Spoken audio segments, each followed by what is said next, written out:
Inside the Birds is back. What's going on, everybody? It's Geoff Mosher and Adam Caplan for our midweek Inside the Birds, where we go inside all the transactions. We go inside the injuries. We go inside the moves. We tell you what's going on with the Eagles, and we even give you the early word on the next opponent, which will be the Cincinnati Bengals. And then we wrap it up with a few tape notes that we have from the prior game, which was an Eagles 28-3 win over the New York Giants. One of the most convincing wins on the scoreboard, at least, Adam, in a long, long time. You know, we mentioned that it was almost a year to the date to their win over the Dolphins last year on October 22nd, which was 31-17. That was their last win of more than one possession until they beat the Giants very convincingly there, 28-3. So it's good to get one of those under your belt when you can. Yeah, and in fact, they had I think they had the biggest margin of victory. Yeah, they did of 25 points. Yeah, from pillar to post, the defense dominated. But I know you've got some notes uh, on Daniel Jones, which weren't very good, Oh, and Brian Dable kind of just described what was going on, and Vic Fangio talked about. I thought that was really funny when Fangio was talking. I forget what he was asked, but he responded to the question from the reporter on Tuesday about, well, Daniel Jones is holding to the ball. He likes to hold on to the ball a little long. You think? mhm, If mhm. people get on Hurts for doing it, it's tape shows it. But man, Daniel Jones, you want to talk about deer in the headlights? I don't know what he was looking at. I don't think he knew what he was looking at, but it wasn't good. No, And it wasn't. yeah, and we'll get into your notes, which I find interesting. I look forward to hearing about it. But yeah, it was convincing. The defense rolled.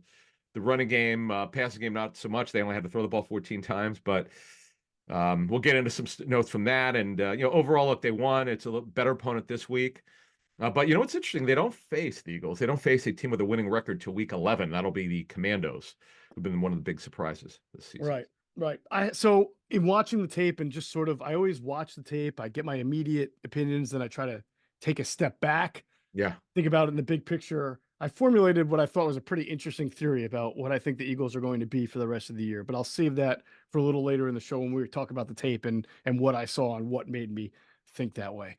Let's get to some of the bigger moves, or the more important moves, I should say, that they've made since that game. The wheels at wide receiver just continue to churn. The transactions continue to churn. Paris Campbell released for the second time this year. Remember, he was released coming out of camp and then re-signed to the practice squad. Then he got signed, I believe, the Saturday before the Browns game, if I'm not mistaken. But he is now released, and we'll see what happens with him. John Ross, also the other veteran wide receiver who was on the practice squad, now he's on the practice squad IR. Adam. So Yes. usually that means you suffered an injury in practice, of course. Yes. 100%. Yeah. Yeah. Yeah. No doubt. And they also released, and I was hoping this guy would make it, JT Woods. They released him also on Tuesday from the Hmm. practice squad. So they have a spot on their 53-man roster now. Remember a couple things here that Anais Smith, he's coming up soon on his 21-day window, or who he doesn't play this season. So they've got his spot potentially open. And Albert Okunebunam, Albert O, who started practicing last week. Hmm. Not that they need any more tight ends, but Albert O has started working back from the muscle core surgery. So we'll see what they do with him. But Paris Campbell, look, now to get him to the practice squad, they have to release him anyway. He's vested A, and B, he was not elevated the last time he's actually signed off their practice squad. So they would have to if they want to bring him back to the practice squad, they'd have to cut him, which they did. So we'll see if they bring him back there. But right now on their practice squad, you've got Kyle Phillips, Marcus Rosemy, Jack Saint, we've talked about before, and Danny Gray, yet another former 49er who is on the Eagles practice squad. So right now they only have four receivers on the 53-man roster. Right. And what you like to do with the new practice squad rules that have been in effect is to have the young developmental guys, which are the three you just mentioned in Phillips, Jack Saint, and I'm sorry, who was the third again? I forget. Danny Gray? Danny Gray, right. Those are all young developmental guys with very little to none as far as NFL experience. So with John Ross going on IR, you would think that they would try to bring Paris Campbell back, because if they get hit with injuries, you don't want to rely on those three young developmental guys to have to call up. You'd want to be able to bring Paris Campbell back. And he still has 2 elevations because he was only elevated from the practice squad once so far. Paris Campbell was Campbell? elevated. Yeah, he was elevated for the Oh, week I 3 thought it game was against the Saints. okay. No, he's no. He's actually no. They've used three. In fact, he was elevated weeks 2, week Was 3, he? and week 4. Oh, Yes, I'm sorry. You're right. that's why they signed him off of it. I Yeah, was that's why. actually Yeah. looking at games where he had a target. So I think he was No. activated, but didn't factor into those games. Yeah. You're correct. Yeah. You're No, correct. that's why they had to sign him off it. That's what I said earlier. He would You're not right. be the only way they can get him back is if they sign him back to they would have to cut him first. He's not subject to waivers Correct. Correct. to get him back there. So we'll see. Look, there are other veterans out there. We'll look at their later this week. We'll see if they worked out any receivers. Boy, they could use one more veteran. They really can. Definitely. Johnny Wilson's not contributed at all other than blocking. And boy, Jahan Dotson is, other than the 2 catches against Cleveland, by the way, 2 plays which were impactful. But that's all he's really done other than on the mesh against New Against the Orleans. Saints. Right. Yeah, caused the interference, but caused the guys to run into each other. But that's it. So they could now, and you don't need to have the guy in the 53. You could just sign him to the practice squad. But the Eagles knew, no, they not that they didn't know, but they know life without AJ Brown is really ugly. Mm-hmm. So that's something not that anyone you could sign is going to replace AJ Brown, but you like to have someone who at least been there and done that before. And they tried with Paris Campbell, which simply has not worked. Yeah, yeah, that's very interesting. It'll be interesting to see how they bolster the practice squad because I do agree with you. I think that they will look to bring some veterans in. You never know. You could lose a receiver or two in the middle of a game, and then the next week you're like, oh man, I've got Johnny Well, Wilson and Anais Smith, right? I need somebody who can come play. that's the point. Because remember, John Ross would have been that guy. He's hurt. That's it. He's on the injured list, so that he's not eligible. Kyle Right. Phillips has barely played in the NFL. He's been hurt a lot with Tennessee. He's really a slot receiver. Mm-hmm. Danny Gray could play on the outside. He's explosive, but he's barely played. And Jack Saint hasn't played. So yeah, Yeah. that's you don't want to be in a position. They tried Julio Jones last year. That didn't work at all. He clearly was done. You know what it reminds me? You weren't in our market then, but on the long-term Eagle fans remember when under Rich Kotite they brought in Art Monk, and they brought up over the years in the '90s they brought in some washed-up players, guys who were like phenomenal Hall of Fame type players, but they were done. Mm-hmm. And Mark Bavaro came in. He still had Yeah, something left. I remember that. Yeah, Mark Bavaro. There's a great list for the Eagles aficionados who have been around for a long time, who probably got to be in at least their 40s. It was something that they for some reason they would do it in the mid '90s, and then of course Andy did it with Jeff Thomason. You're probably around for some of those guys Of that Andy course. brought in. Tim Houck. That was the guy, man. Anyone got hurt at safety, that was the guy they keep bringing back, and then he became a coach. There you go. You mentioned the tight end position that the Eagles really don't need another tight end with Albert O, who could potentially be back. Although, if you think about it, with Dallas Goedert still out with the hamstring and probably a long shot to play this week, they still really only have Calcaterra and they have Jack Stoll. Stoll. Right. They're using Ben Van Sumeren as a sort of quasi H-back fullback, and it worked on a couple of plays there. He did a nice job. But I don't know if Alberto, they want him on the 53. I think, first of all, you have to prove that he belongs there. So that'll Can't be, really block. yeah, that's what I'm saying. Do they Right. need another pass catching tight end? And by the time he's ready, is Dallas Goedert ready to come back? So it'll be kind of interesting to see the future of Alberto.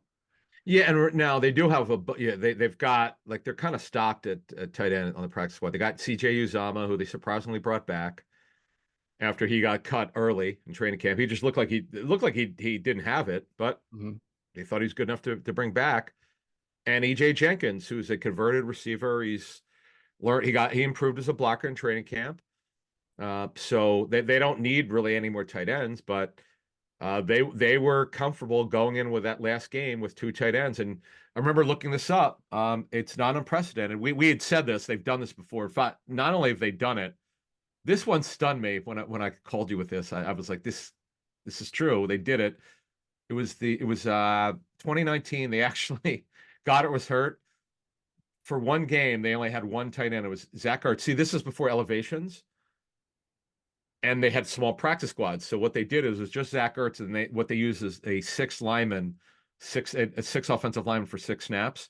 They Yep. just went with heavy 11 personnel, and they got very lucky. Like that was, and there was the second year you were doing shows. I'm sure we probably criticize them for it because it's crazy to do that, but they got away with it. Do you remember who it was? The extra lineman? Ah, Oh, you know what? Was it Big V? No, who was it? Might have been 29 Sayama. That was Sayamalo's rookie year. Was it? What year are we talking about again? 2019? Oh, it was 2019 they used the Yes. extra offensive lineman. Now I don't remember who it was. I Oh, remember that in Doug's first year, they did it yeah. with Sayamalu because they had Brooks and they had somebody else playing left guard and they were just working Sayamalu in a little bit. And they played the Ravens. Or it's And, 2020 or 2019. I can't remember which year it was. I don't have yeah. it in front of me. Yeah. Yeah. No, Yeah. we've seen some teams do that. Yeah. Do that. Yeah. It's a It's little bit of really a gamble, man. yeah, God, it is.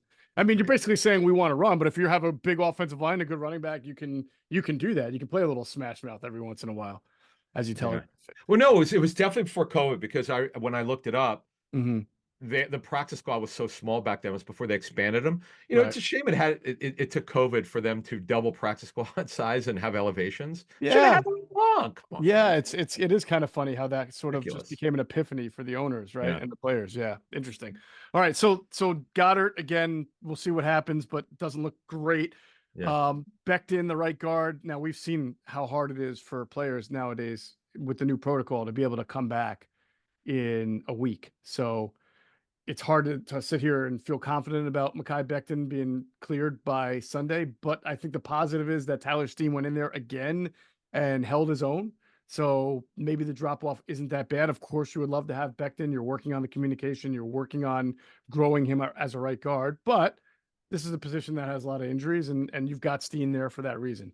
Oh, by the way, we should mention this. This is interesting. So Becton, now it doesn't mean he's going to play, but after the game, he was doing well enough. He's feeling well enough. He greeted all the players outside the locker room. You could see it. Comcast Sportsnet, or what are they called now? NBC Sports Philly. I call NBC them Sports CSN. Philadelphia. Right, I just call them CSN. Anyway, they showed video like as soon as they went to their post game show. Becton was I'm like, who is that guy? Who's a big dude? Who is that guy with a beard? Yeah. Yeah. And then he turned around. I'm like, that's Mekhi Becton. Wow, that's pretty good. I'm like, for a guy who's got concussion, man, he's doing well enough that he was greeting all the players. So he clearly is feeling well. Hopefully, he didn't have a setback, but after that on Monday or Tuesday. But we'll see what happens, as you said. Then Zach Bond's got the shoulder injury. We don't know about that. So yeah, it Goddard's got it. He won't play if he doesn't practice. I mean, if he gets into practice, then you start feeling a little bit better about it. But it's a hamstring injury. You got to be careful with that. And boy, the injuries I do want to mention before we go on here. Holy smokes, the poor Bucks. They're in major trouble. Mike Evans grabbed his upper right hamstring. He could Yep. be out a while. Then they lost Godwin, obviously with a dislocated ankle. It's awful. Looks terrible. I really hate to see that. Godwin, not just being a Good Penn dude. Stater and a Yeah, local he's a guy really good dude. from Delaware, but he's such a Yeah. tough player, and Yeah. an admirable player to watch. That sucks. That ruins her season. It just ruins it. And the Niners are just destroyed. Ayuk ACL. Adebo, now we know what the illness was. Holy smokes, with his lungs filling up. He was in the hospital. Crazy. And Ricky Pearsall with a gunshot wound. Thankfully, he's okay. He's Yeah, that was back. pretty cool. He got a standing ovation from the crowd when he Good caught story, that man. pass. I mean, my God, Yeah. that guy was Six, so six. close to Yep. having his life Oh, taken. well, yeah, it's incredible that good for him. He's doing well. And Juwan Jennings had a ribs injury, so they're and McCaffrey's got this mysterious Achilles injury. They're destroyed by injury. It's a tough league, man. The Eagles, is people say, oh, the Eagles have been beat up. They're nowhere near these teams in injuries. Knock on wood. And we Right will now, talk yeah, about knock on wood. yeah, we'll talk about the Bengals in a minute. They got all sorts of problems. So it's a tough league, man. It's a real tough league with injuries. No doubt about it. Depth is key. And, if you look at the Eagles' first Super Bowl win, first and only Super Bowl win, depth was the key for that team. That was as deep as a 53 as you'll ever see. And the one that went to the Super Bowl a couple years ago and lost, that was a fairly deep team as well. All right. You mentioned the Bengals injuries. We'll get to them. Hey, before we move on, Adam, guess what started on Tuesday night? NBA? NBA Yeah. action. That's right. Everybody's fired up for the NBA season, for the Sixers season. And listen, I personally think that there is nothing like going to an NBA game. I don't know if there's a lot of momentum shifts in football, but it's not the same when you're in a closed environment and the Wells Fargo is rocking. A Sixers game is unlike any other when you see it live. There's also the celebrity sightings. You get the squeaky sound of the sneakers. I mean, it's just such a viscerally good sports feeling when you're at an NBA game. And if you want to get to a Sixers game or an NBA game near you this fall, winter, spring, then use the Game Time app. It's going to be the best app you can use to find the tickets to see your favorite teams play live. And it makes it very easy because they have this filter called Game Time Picks that just gets rid of all the fluff and it shows you only the incredible deals on great seats. So you don't have to waste time searching through thousands of tickets looking for the right one.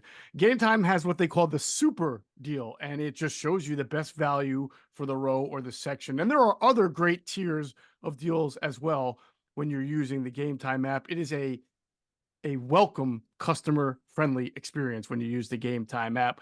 You're covered with the most flexible service, customer service policy in the ticketing industry. It's got the event cancellation protection, the job loss protection, and of course, the lowest price guarantee, or Game Time will credit you 110% of the difference. So take the guesswork out of buying tickets with Game Time Picks and download the Game Time app, create an account, use code BIRDS for $20 off your first purchase. Terms apply.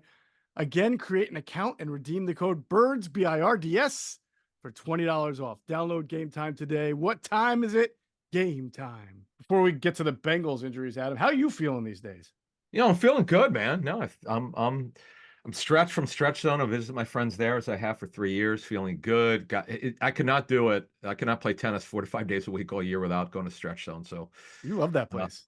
yeah, I've been going there. My buddy Dave Spadaro recommended me because he knows I play tennis, and he told me about it. My 3-year anniversary will be coming up in December of 21. So, yeah, I mean, it's we talk about injuries, man, and the hamstrings. You got to be stretched out. I didn't know anything about stretching until I went there, and I am a disciple and a follower of getting stretched. There's nothing like it, man. There's just nothing like it. If you're a school teacher or you got to stand up all day, you're working retail, or you got to stand up, or you athletic, you play pickleball. Pickleball is the rage of the country, as you know. Mm-hmm. I mean, people I are into like playing pickleball. pickleball. Yep. Have you played? I have played. I How many enjoy it. times? Dude, you really? How many times you played? I didn't. You've never I mean, mentioned it. like I'm not in A a league lot? or anything. There's a No, a couple of lot. courts in my area, and I bought a set a couple, at the beginning of the summer, and Wow. some people. Yeah. Okay, yeah. So I without stretch on, there's like no chance. And by the way, they're everywhere in New Jersey and PA. Just want to give them a shout out. They do a phenomenal job, and really happy to get to know those people there. Anyway, but the Bengals, speaking of getting stretched, Mm-hmm. they Orlando Brown's calf strain. Their left tackle. You remember his dad, the late Yep. Orlando Brown Sr. Zeus. Yeah. What was his nickname? Zeus. Right? Wasn't Zeus. they Zeus. call him Yeah, Zeus? Zeus Yeah. Brown. Yep. Zeus. Yep. So his son Orlando, he's got the calf strain. He got hurt in the first half, didn't return. In fact, these notes we're going to give you, we give them to. So we added something to Patreon, little extra perk which we never advertised, but we're going to give it to you. So if we get advanced injuries from our people that we speak to around the league, you're going to get this stuff first on Monday afternoon, and we put this on Patreon Monday, so it's Wednesday now, so you're hearing it, but we'll give it to you as we get it. So what happened is Orlando Brown had a calf strain, and because they're running out of linemen, and you hate having this, the Eagles have been lucky they haven't had to deal with this to this degree. They're playing Cody Ford. Cody Ford was drafted as Buffalo as a guard right tackle. He's not a left tackle. He may have played in college, but at this level, he is not. He's just not. He's Not not that. athletic enough. What's that? Not athletic enough. I Yeah, don't. he's not kind of athlete. Exactly what I was going to say. So he's not that long. He's under 6'5", and he's doing it because that's all they had. So and the other reason is because they lost Trent Brown for the season, who was their right tackle. He opened the season as the right tackle. He's played left and right. You might remember him from who was drafted as a 400-pound lineman for the Niners, the 7th round out of Florida, I think, and then he went to the Patriots, made a lot of money, Yep. but he suffered a patella tendon injury, so he's done until the summer. That's a devastating injury. Mm. Marius Mims, who was drafted as left tackle, well, they move him to right, and the way I understand it, they don't want to move him if Brown can't play. They like to keep Cody Ford there at right, and that for 3 weeks in a row now, the Eagles have these advantages of an injury or lineup changes for an offensive line. And look, they've taken advantage of it. You got to take advantage of it. And a lot of the reason for those, what is it? Is it 14 sacks over the last 2 games? Yeah, I mean, it's crazy. Yeah, 8-5, 5-8, right? Yep. Or whatever it is, 13 or 14. So a lot of it has to do with these lineup changes that these teams are going through. And a good job of Fangio and the D line coach hurt, and their edge rusher coach Washburn and Jeremiah Washburn. They're getting it done. They got to keep doing it. It's they got Joe Burrow who's an elite quarterback usually, so we'll see what happens. But again, they've got offensive line problems, so that helps them. And then defensively, this just Wait, happened a real couple quick. weeks. I just Yeah, want to be sure I yeah, have this right because yeah, this is really interesting to me. yeah. Because the Bengals actually had a bigger, more massive offensive line than the Eagles per capita or whatever per pound going Okay, into the did they Eagles. really? Yeah, yeah, Okay, they were actually I think it was the largest, most massive by weight NFL not by offensive line. tallest. I know, No, by weight, but in the wait, history of the league. really? So yeah, so Jeez. if Orlando Brown doesn't play, and we know Trent Brown isn't, he's out. So Yeah. how do you see Cody Ford lining up at right tackle and Mims at Yes. left tackle? No, Okay. no, no. Oh no, Cody Ford. No. switch. Right. Yeah, Cody Cody Ford left Ford would be the tackle. left. Uh-huh. That's what I mentioned because he's not comfortable. It's just not a left, but they're Right. playing him at left, which is a mistake. I think Frank Pollock. I remember Frank Pollock is a NFL lineman. He's a really good line coach, but they go with what they think is right, and looks like Cody Ford will stay at left. Mm-hmm. Yes, and then Mims will stay at right because that you don't want to keep switching a rookie. And they worked out DJ Humphries, I believe, on Tuesday, the former left tackle. Mm-hmm. He's also played right on left for the Cardinals, and they didn't. They I don't know that they. I know they worked him out. I don't know if they signed him yet. So they got a. They don't have anybody else. They've run out of linemen. Man, So that's crazy. yeah, that's why I want to make sure I mention this because this absolutely 100% impacts the matchup. So once again, the Eagles are facing a team that's got offensive line problem. Yeah, and speaking to bring it full circle, Humphreys, I believe, also worked out for the Giants, who the Eagles just played and have their Oh, own geez. offensive tackle issues as well. So Okay. that would be kind of ironic if he winds up going with the Bengals instead. We'll see Left what happens tackle, there. right? Because what's the guy's name? For the who filled in the guard who played left tackle last week for the Giants? Izudu, Josh Izudu. Josh Azudu, who struggled mightily, which we thought would happen. That was a tough watch. Yeah, these teams. I know you have to trust your offensive line coach. Carmen Brasilio is their Giants offensive line coach, but man, when like not everybody can do it. They just think they can plug and play these guys, but it just doesn't work that way. It's tough Yeah, to do that. yeah, Anyway, I agree. I remember Cody Ford. I think coming out of Oklahoma, was right? it? Yeah, Cody for Oklahoma. Yes, yes. Yeah, people did like him as a mauling right side offensive lineman, and they felt Yeah, he would be good for guard because he was a mauler more than an athlete. So yeah, left tackle, man. You got a guy like Amarius Mims. I get that he's raw to the position, but he's also a physical specimen, right? And you've got Joe Burrow who knows when he needs to get rid of the ball for the most part. So I agree, it's a little bit of an interesting decision on their part to do what they're doing, but we'll see what happens. yeah. I just want to add this. I was talking to an offensive line coach not too long ago from an NFL team who told me that with Mims, if his team drafted him, they were hoping he wouldn't play year one because he had the most upside of any lineman for this draft, but he's so raw. He's real long. He's a real good kid, wants to learn, Mm-hmm. and he just needs work. And he's done okay. We'll talk to Cosell at West, Greg, what he thinks of if he's. Well, I'm sure he's watched him. But yeah, I just wanted to mention this stuff because we don't talk about offensive lines enough. We talk about the Eagles, but the opponents. Mm-hmm.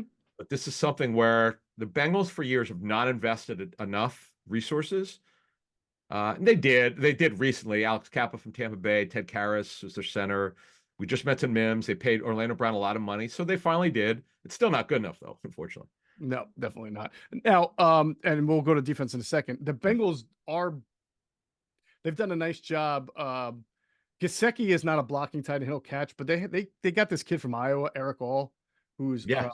he was supposed to be like the next big thing at Iowa at tight end, after Hawkinson and after Laporta and Fant and everything. But I believe he got injured his senior year and Nate. didn't Yeah. play so much. But he's a pretty good player, and he's already made an impact for them. And I'm fairly certain. Well, he went to Iowa, so he knows how to block, of course. So he is someone who can help the left side of their offensive line a little bit when he's in the game if they need help there, or on the right, wherever they want to put him. And All Dallas right, Clark. Dallas Clark, Iowa. Dallas. Yeah, although Dallas was he a blocker? He was more of a pass catcher than a blocker. Both. You're Yeah. right. Yeah. You're right. Yeah. They all come from Iowa. It's ties Tight and end you, man. we know it. Jeez. We know it. All right, on defense, there are more injuries for the Bengals. Obviously, they had a starter there, Dax Hill, who was lost for the season. with an ACL injury. Surprisingly, they have another Michigan corner starting in his place, DJ Turner, Yep. but pretty thin. Now they're fortunate they do have one of the better cover corners in the league in Cam Taylor-Britt on the other side. But, you know, you're only as good as your weakest link sometimes. So not great for them to be hurting at the outside corner spot. Yeah, but Taylor Britt's really good. Now, here's another situation. They don't have the depth. Mike Hilton's a slot corner. He's not an outside corner. Yep.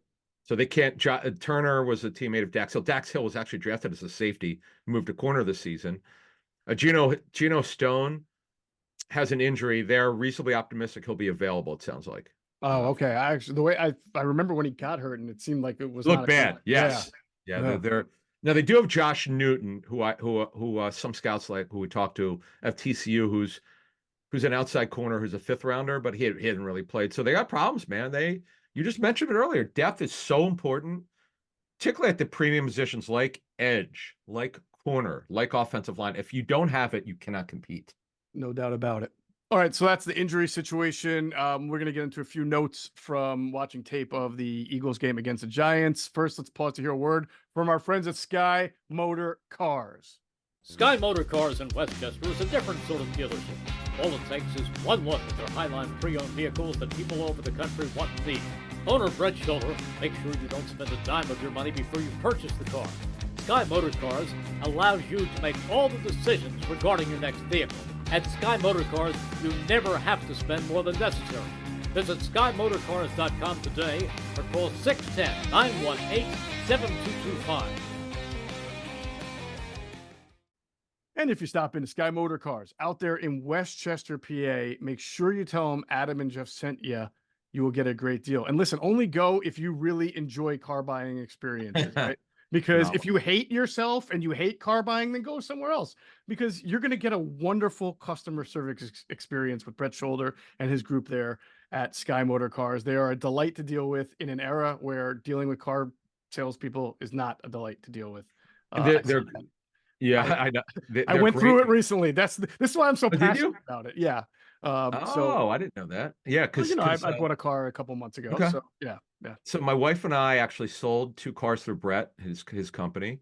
I know if I buy used cars, I'm going there. In fact, I'm seriously thinking about it of buying a used car instead of paying new car prices. And he's so a joy to deal with. And I read their reviews are just because they're so nice and there's no pressure and it's easy to get to. They're in Westchester, right off of 202. In fact, I used to go there when I'd play golf.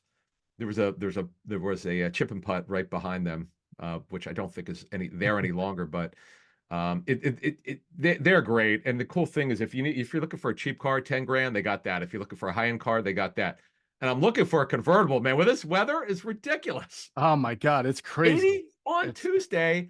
I played 2.5 hours on tennis on Tuesday morning. And it was kind of like I hated to get off the court because when we started, it was like 50. When we left, it was like 75. It's really been nice. It's probably not supposed to be nice, but it's nice. I know. So, global warming. I don't know. All right. As we get into the tape watch, Adam, I don't think I've ever seen a game that watching the game and observing how it unfolded has never been so different than the actual final score, right? Like the Eagles won this game handily, convincingly. They win by 25 points. It's a blowout, whatever you want to call it. And even if you micro zero in, the Eagles ran for 269 yards and averaged 6 yards per carry. But if you were to ask most coaches, do you think the Eagles ran the ball efficiently and had a good running game after watching that tape? They would be like, no, not at all. They did not run the ball efficiently. They ran the ball sporadically, amazingly, and then almost every other run. And I'm not saying they did bad. I mean, listen, the Giants have a really good run defense and Dexter Lawrence and Burns and their front four. Like, it's not like the offensive line played badly. It's just that the Giants are a good run defense, but literally 3 or 4 runs just completely changed the average and the dynamic of the run game. Well, it's really this season, Barkley's had a bunch of like 1, 2, 4. Yep. Then he breaks one for 55. Like it's what people will say. Hey, if you stick with it, eventually a dynamic running back like that will break one. It's certainly true, but it's not like he's Eric Dickerson every carry is 4 yards or more. Like he has runs that aren't great when it's not blocked up well, but we also know that even his 8 or 10 yard runs, whatever it may be, it's because he's getting the second level better. He was not a good second level runner before the season. Right. Whether it's coaching, he's also squeezing the hole. We've used that term a lot this season. He's squeezing it better. In fact, I know we've talked about this in previous games when the hole was good but not great. It was more. See, the holes in college football are like this. If you're watching this on YouTube, in the NFL, they're smaller, and he's doing a better job of squeezing it. He was not doing that kind of job with the Giants. You can criticize the Giants' offensive line all you want in years past for not being talented. Well, it's a fact; it's true. But when it's blocked up, you got to hit it. He didn't always hit it, and then he's hitting it here, and that's really the major difference right now with him. Yeah, I was far more impressed with the 3-yard touchdown run where he dragged guys and That was seemed pretty like good. hell bent on getting in. Yep. Honestly, then the what was it? The 55-yard, was that the 55 left tackle? Yeah, because to be honest with you, that was a schemed up run. What the Eagles did was they put a bunch formation to the right, like 3 receivers to the right, and that drew most of the Giants' zone defense that way. And then they put a guy in motion, but then they kicked out to the left. And so there were really only 2 guys that needed to be blocked on that sweep to the left. And A.J. Brown did a nice job of blocking a safety. And then Cam Jurgens, in a very Jason Kelsey manner, kicks out and just annihilates the corner. I think it was Banks, right? Yes. There was nothing Saquon Barkley needed to do from a running back standpoint other than run. So I'm not taking credit away. He obviously put the Jets on, but that was a schemed opening and a nice play call by Kellen Moore. But the 3-yard touchdown run, he's literally dragging people, to your point. And then the second big run he had where he bursts up the middle, also schemed because Ben Van Sumeren, who is your third tight end, lines up in lines, well, a little bit offset, and he comes across the line of scrimmage like a wham block on Ojulari. That was a wham. Right. Wham block. So it's a backside counter, which DeAndre Swift did a lot last year. The Eagles did a lot of that against Minnesota in that game last year. So Barkley sees the hole, runs through it. Nobody touches him. So again, he didn't really do anything special, but 20 yards into the run, he put a little on that safety, right? The safety dove right at his legs, and he just maneuvered around him to pick up like 15 extra yards. So yeah, he's staying on his feet. He's not slipping. He used to slip and trip a lot when he did the judder move. He's carrying guys, and he's doing what he's asked. But back to my original point, they had 95 yards in the first half, rushing yards on 14 carries. That's 7 yards a carry. That's great, and that's wonderful. If you took the 55-yarder away, every other it was 13 rushers for 45 yards. That's less than 4 yards a carry, which is not good. So I can't sit here and be like, oh, the Giants were terrible in run defense because they gave up. It's just the 3 or 4 back-breaking plays, and some of that was schematic. So good job. Good job by Kellen Moore and the offense for making that happen. Yeah, and the thing is, though, with Barkley, you talk about the 3-yard run. One of the biggest knocks on him, other than second level running and vision, is despite his size, somewhere between 230 and 235, he didn't run physically with the Giants. It was a real knock from NFL people we spoke with, and he's kind of changed the narrative a little bit. This is the best he's looked. By the way, we could talk all we want about how great the big runs are, but not every run's going to be big. He's also had some other good runs, which were much shorter. So he's dynamic, and they've got this great offensive line. Gainwell also look good. We have to give Gainwell credit. We've had our criticisms of him. He finally had to put together a really good offseason. It's a Fonte Rivers deal. He knows about Shipley being drafted. That sometimes motivates guys. When Shipley was a higher draft pick than Kenny, and we'll see what happens. We'll see what happens going forward here. But they have to feel pretty good about their running game, and they didn't have to throw the ball a lot. Hurts had 18 dropbacks and 14 attempts, and we'll get into what you saw there. But overall, the run game still is. See, it's funny. People wonder, well, what are they running team? They're kind of like they don't know what their identity is because they have such incredible talent on offense. It's kind of what the situation is, what the game flow is, but they're not there yet on their identity. And definitely not. I don't know if they will get there. It's kind of head scratching. We know they run the ball really well, but people want to know, as we had the headline for the Q&A show, should the Eagles be a run first team? That's not, we know organizationally that's not what they want. Right. But when you have this running back, you got to think about what they want to be. 100%. The pass offense is a work in progress. It was, people need to relax a little bit. It's okay to say that the pass offense is not where, I mean, the coaches will tell you it's not what they are. The whole 10 of 14, stop whining about Jalen Hurts. He was 10 of 14, ignores the fact that you get sacked 5 or 6 times, right? Those are pass plays where, or 4 times, right? Those are passes where things could happen, or he had a run, took a big hit where there are openings. I mean, I put this out on Twitter and I'm going to emphasize this again because people just don't know how to read and comprehend. The second quarter of that game was the most eyesore film I've ever seen from 2 combined teams, not just the Eagles. 2 combined teams. Hang on. Go ahead. Ironic now, because I remember you being in pain watching it. Yes. And I'm going to look it up who I know Hurts was one of the quarterbacks. Yes. Was it 2021 Giants? Terrible game. Oh, the 3 interceptions before halftime game. Terrible. One of the worst games I've seen in my life, and I've seen a lot of. That was also Jake Fromm was started. Yes, that was it. Jake Fromm. That was it. Bad. I couldn't remember. Bad. I think I think this one's a letdown more because now we're 3 years later on Jalen Hurts and Daniel Jones should be better than Jake Fromm, but it was bad, man. Like really, really bad by both. Yes, it was terrible. Oh, could you, without looking, who is the other quarterback that game for the Giants? Without looking, let's see. So it was Jake Fromm and got that one right. Yeah. Yep. And not Ken Graham, but I'll give you a hint. He looked like Ken Graham for you Giant fans. God, I can see him, but I can't remember. Oh gosh. He signed a couple big free agent deals. Unfortunately, he's now a broadcaster. He never made it. He just never could become a good quarterback. Who was it? Mike Glennon.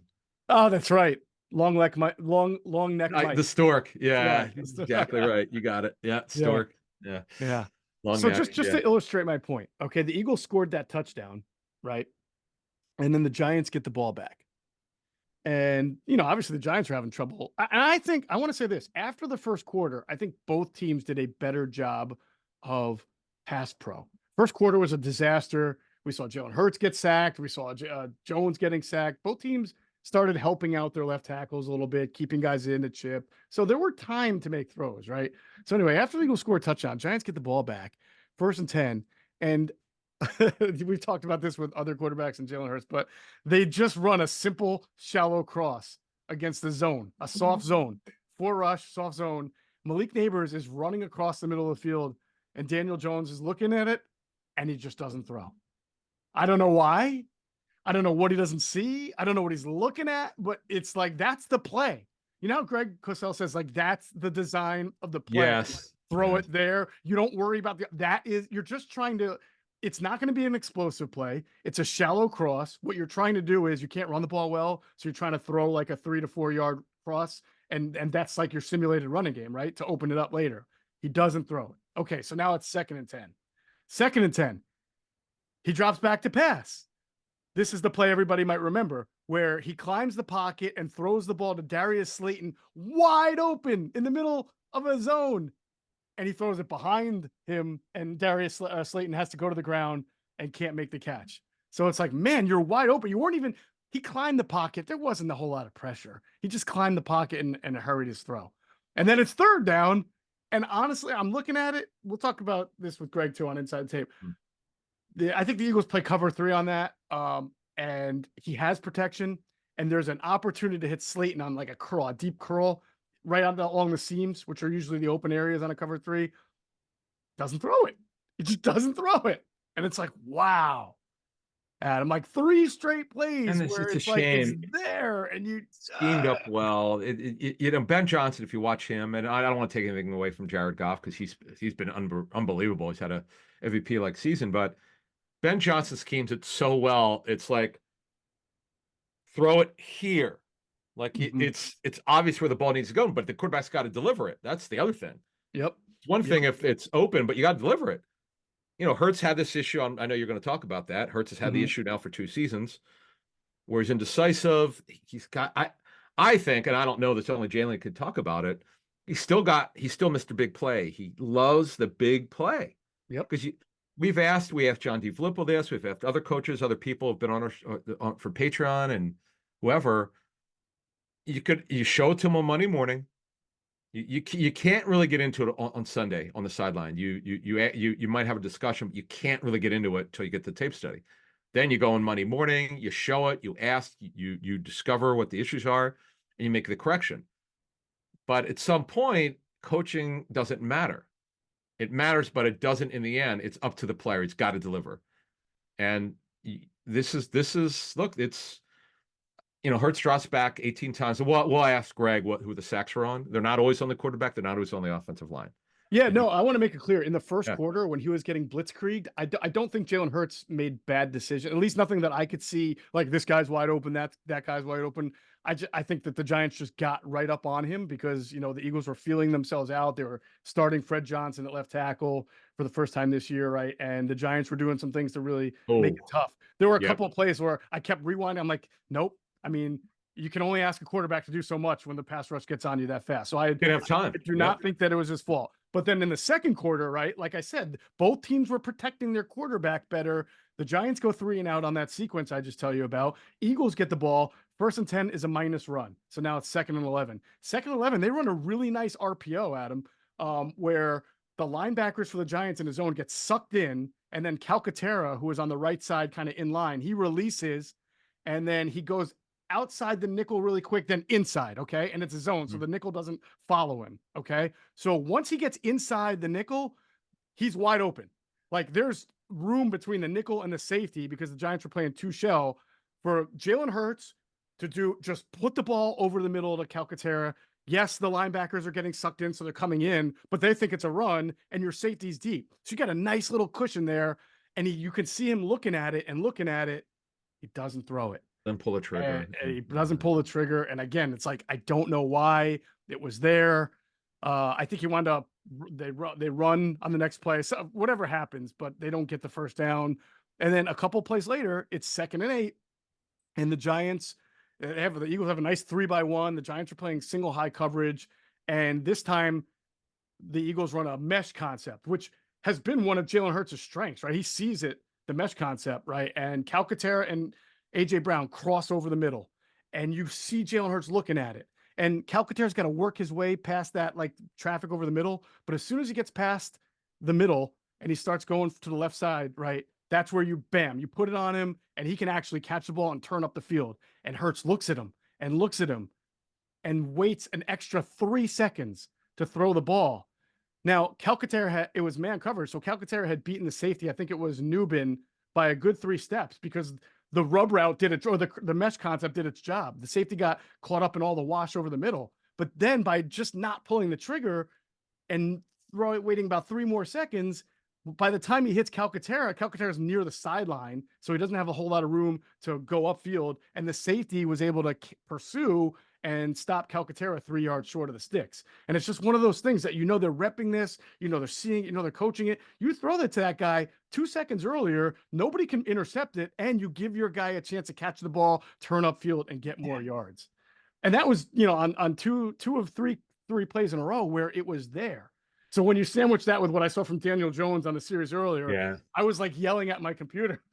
It's not good football. No. It's a shame because what happens is fans don't understand sometimes. Like, they just assume it's on the OC. No, the OC has nothing to do with it. In fact, OC's schemed it up well. The quarterback holds on to the ball too long, and then what happens? It didn't happen in this game, but we've seen it a bunch this season, where Hurts doesn't like what he sees. He scrambles, and the play he runs out of bounds, or he throws it away, and people go, "What a terrible play call!" When they have no idea. It's actually it was schemed up well. The guy got open. Jalen did throw the football, and it makes the play looks bad. Right. And that's the thing you don't know, but you should know before you criticize Kellen Moore.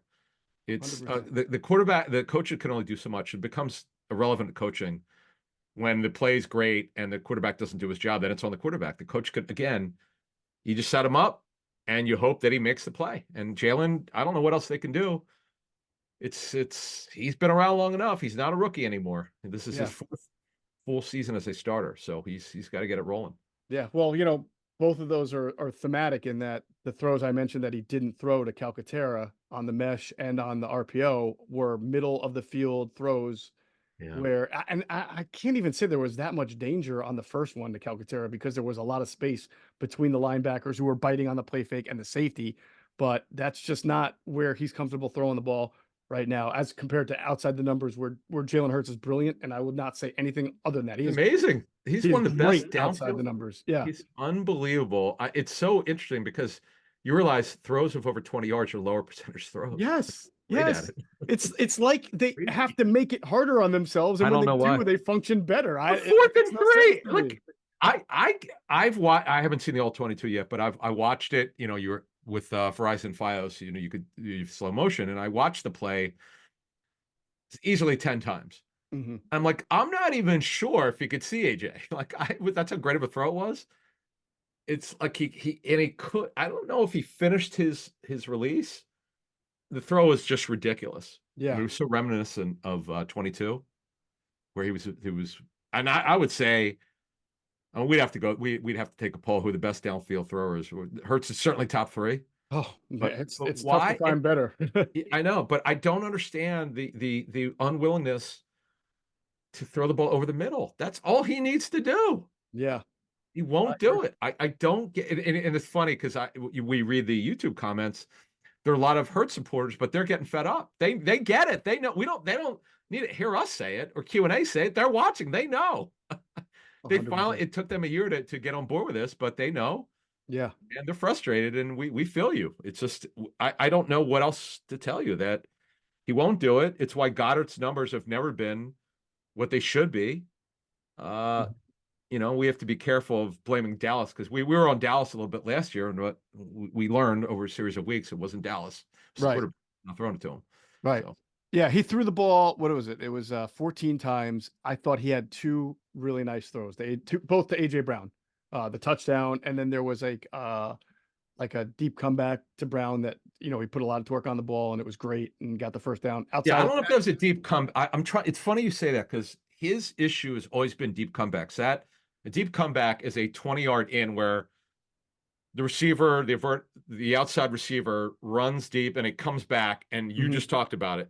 You got to power up your right leg as a right arm thrower. And I ran it back. I'm like, is that a deep? What I thought it was, but watching it, I'm I mean, like, it was 19 yards, so it wasn't like yeah. Sometimes you'll see him It- throw it like took an power, 8-yard though. comeback. Yeah, it took folding power. sticks, and Yeah. AJ will get. Yeah. Will I'll break ask the Greg. contact. You might be right. I'm just curious because he's always struggled with deep comebacks. I've seen it in training camp where the ball wobbles, it goes in the ground, but yet, see, you have to understand though, deep throws are about touch. Right. You talk to any quarterbacks coach, they'll tell you it's less about power, it's about touch. Jalen just has it. I don't know what else to tell you. Yeah. So those were his 2 best throws, and honestly, that I think that was it. I mean, he made 2 good throws, and happened to be the throws that they needed, and then there were those situations where plays were just left on the field. So anyway, that's the offense. Defensively, Adam, I thought the things that stood out were just that the Eagles tackled really well, and I don't think that's it's just a Giants thing. I mean, tackling is tackling. Open field is open field. If you tackle Malik Neighbors, you're tackling one of the more explosive guys in the league. Every time Malik Neighbors caught the ball, which were the 4 times in one-on-one situations, he was down right. I mean, he may have turned around and got it, but they were basically right on him. They tackled the running backs well in space. They tackled the tight end. They did a good job of tackling. So I think that's something they've improved on the last 2 weeks and just being better and fundamentally. Yeah, because I was concerned about Tyrone Tracy, who looked great, the rookie out of Purdue. Before this game, he looked really good. It was obvious he was going to play. They were going to have a timeshare with he and Singletary, which they definitely had in this game. They shut him down. But let me ask you a question because you watched the tape. Did you notice, because Neighbors kind of said something after the game, and boy, Brian Dable said guys were getting open. Was it obvious to you when you watched the tape that there's no way you can't count the yards up, but where they missed out on some big plays? I don't know that I saw I saw about 2 or 3 plays with Slayton and a couple of Neighbors that Jones didn't make because it seemed like he was locked in always on the first read. And if it wasn't there, I mean, at least Jalen can take off and run. And Daniel Jones can run, but he didn't. Straight. Yeah. So he held on to the ball. So yeah, I would say so, but I also I also felt that I think that the Eagles made that happen. I think Quinyon Mitchell did a really nice job, and same with Slay of playing up when they needed to play up, playing physical when they needed to play physical. In fact, we'll show one on inside the tape.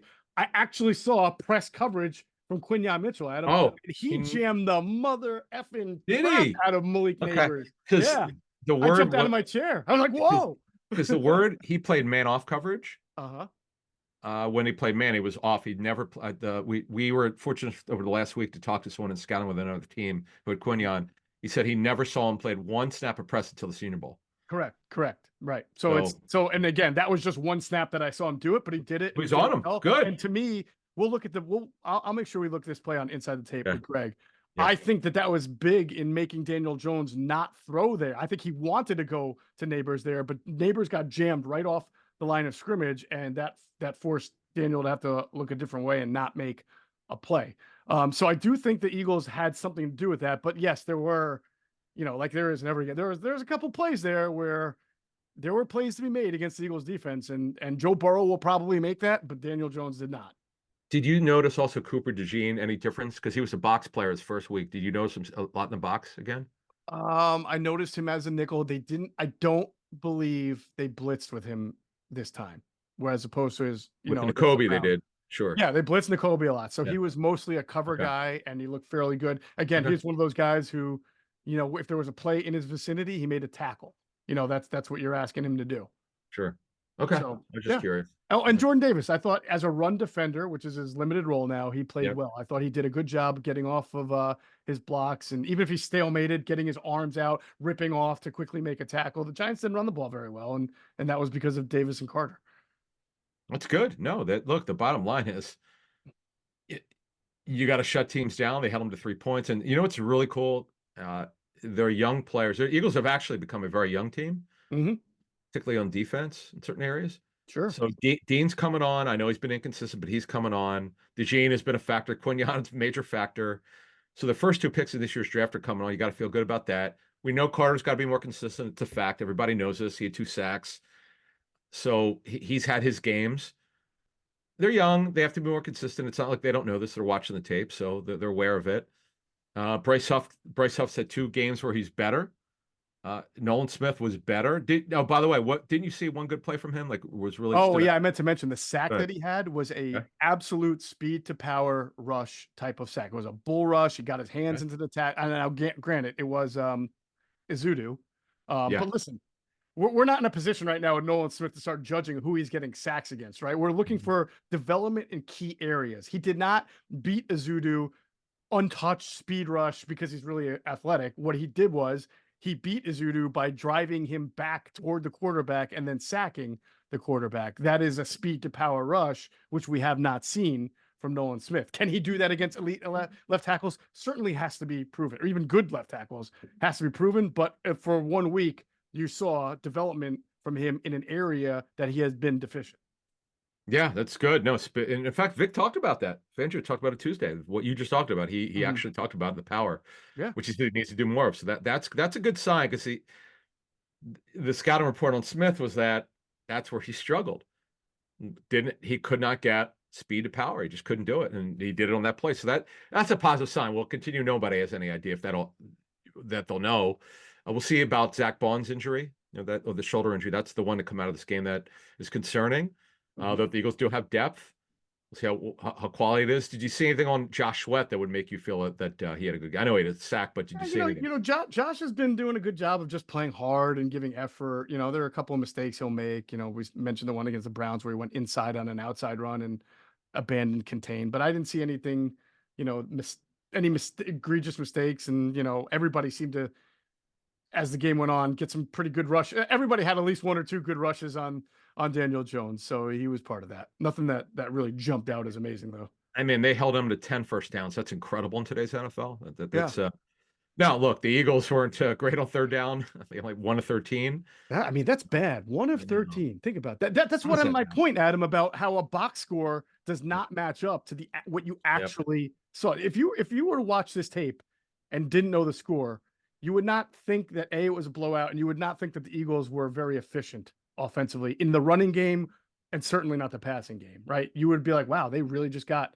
5 or 6 big plays, and that was the difference in this game because they have more explosive playmakers. But from an efficiency and a deliberate standpoint, there was a lot left to be desired. So, so that leads me to my sort of wrap up point in theory Yeah. about the Eagles, Adam, Mhm. is that I don't know how much better this passing game is going to get. It could with more comfort, but we're almost halfway through the season here.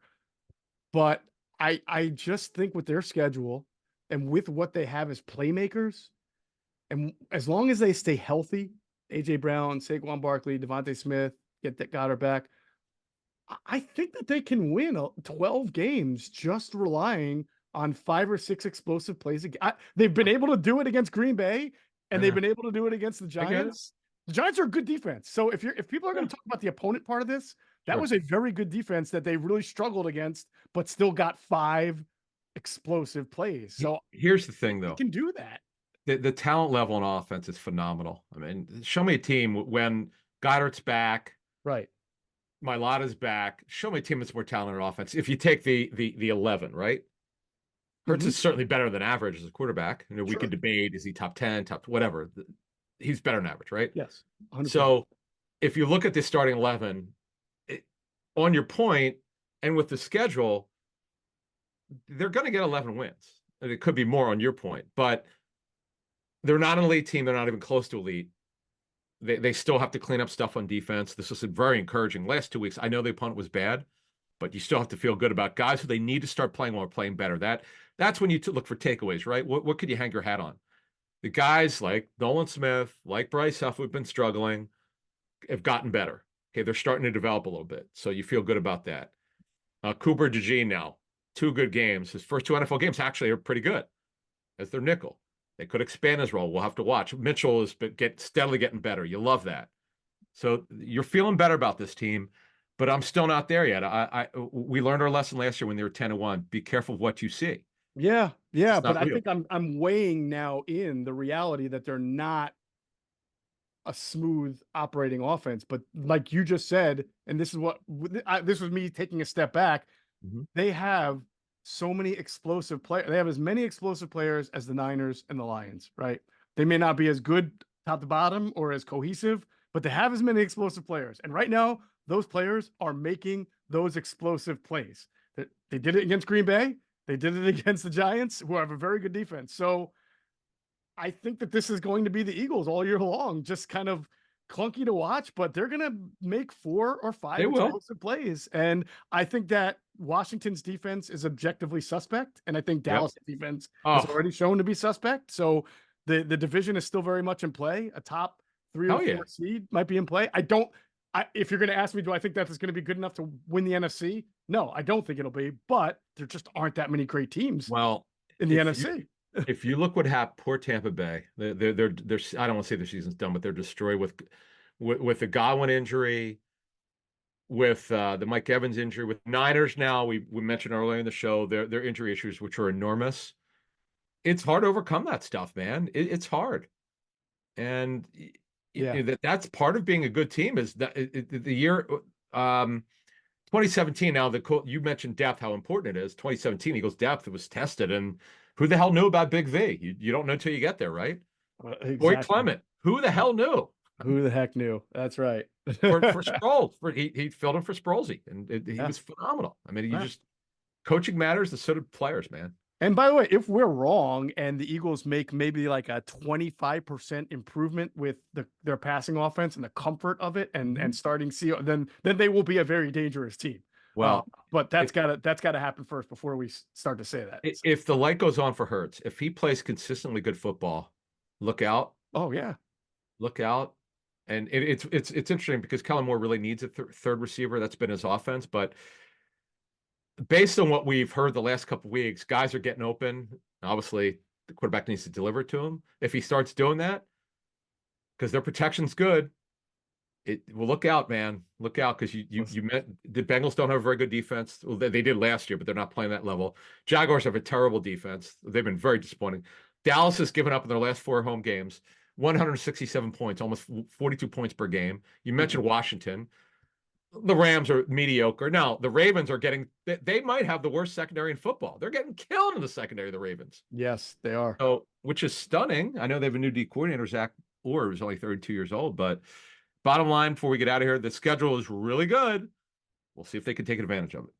All right, that's going to do it for this edition of Inside the Birds, the leading podcast in Eagles Intel. And as always, we thank you for flying with us inside the birds. Be sure to check out our friends at PHLSportsNation.com. They're enhancing the fans' experience with their coverage of all Philadelphia sports teams. For the fan, by the fan is their motto. So make sure you check them out at PHLSportsNation.com and on Twitter at PHL Sports Nation.